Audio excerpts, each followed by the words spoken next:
You were a lone wolf until when? 2018. Yeah, Okay. that was my, so Brandon Tauber is my business partner with Red Ladder Property Solutions, which is basically a house flipping business. Well, we're more a real estate marketing business. And when we get leads that come in, so we market for motivated seller leads. And when those leads come in, we determine what's the highest and best use for this particular, parcel or piece of a deal that we have. So are we going to rehab it and sell it retail to an end buyer? Are we going to sell it to another investor? Are we going to wholesale it, clean it up, put it on the market? Or are we going to rehab it and keep it in our own portfolio? So those are kind of the 4 dispositions mainly that we look for. That's great.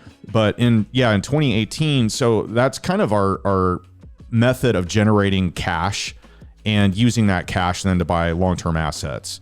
So we do it, kind of a similar method to, I look at it like, everybody runs out of money eventually in this business, at least your own money. And then so you have to look at methods of, because if you got into this and you're like, oh, I want to own rental properties, and you use your own money and you put a down payment down, you buy a rental, you're going to run out. And it's not going to be very long before you're going to run out.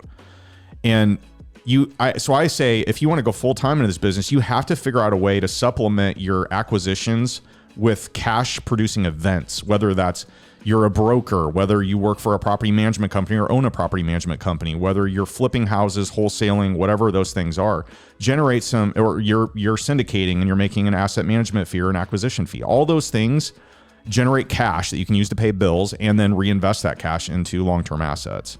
So that was the kind of the impetus of Red Ladder. And I started that business kind of on my own. And then when Brandon and I met each other, we really hit it off and had a lot of the same goals and values. And just the more conversations we had, we said, hey, let's take the jump together. It's kind of like Thelma and Louise, like we couldn't, each one of us individually probably wouldn't have had the balls to do it. But the more we talked, the more we put a plan together and said, all right, let's do it. His transition was quicker than yours, right? Like out of his full time.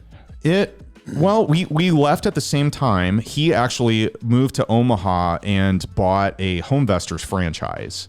So I don't know if you knew that, but he ended up owning that for a little over a year. So it's We Buy Ugly Houses, right? So you can pay and get the rights to a territory. So he had basically the Omaha rights, and then they do the marketing for him and generate leads, and then you have to give them, they nickel and dime you a lot. I mean, it's a good program. Don't get me wrong. They have good training, but there's royalties and all kinds of fees. You get feed to death on a lot of those types of setups. Is that still around? It is, yeah. Yep. Okay, so it's a franchise model. Yep. Franchise model. You go through a couple weeks of training, then they provide support and marketing and everything. They have a good business model. Is there one in Omaha, or? There are, I think it's split now into the counties. So I know there is one in Omaha, but there's several in like Chicago and the bigger cities. They're all over the place. Does he wish he kept it?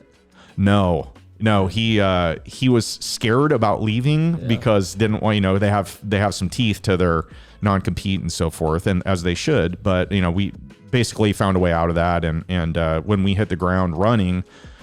Well, we hit the ground running. We had deals in the pipeline. I had a website that I had done pay-per-click advertising on for about a year, and that allowed me to do kind of a proof of concept. So I said, hey, I want to make sure that I can exceed my W-2 income with this before I make the jump. So I flipped about 20 houses in 2017 and made about double my W-2 job income. Okay, and that's when we first met. So yeah. you were working full-time and flipped 20 houses. Yes.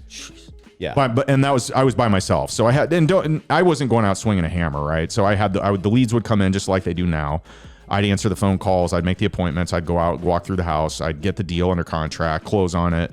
And then I would have, contractors that I'd worked with over the years, and they would handle the rehabs for the most part. I could, just trust them and I had to. That's a lot with a full-time job. Though. Yeah. So that was kind of how I got some traction there, and then got a proof of concept under my belt and said, Brandon, I already had this kind of infrastructure set up. We both weren't really happy with our careers and wanted to dive into this full time.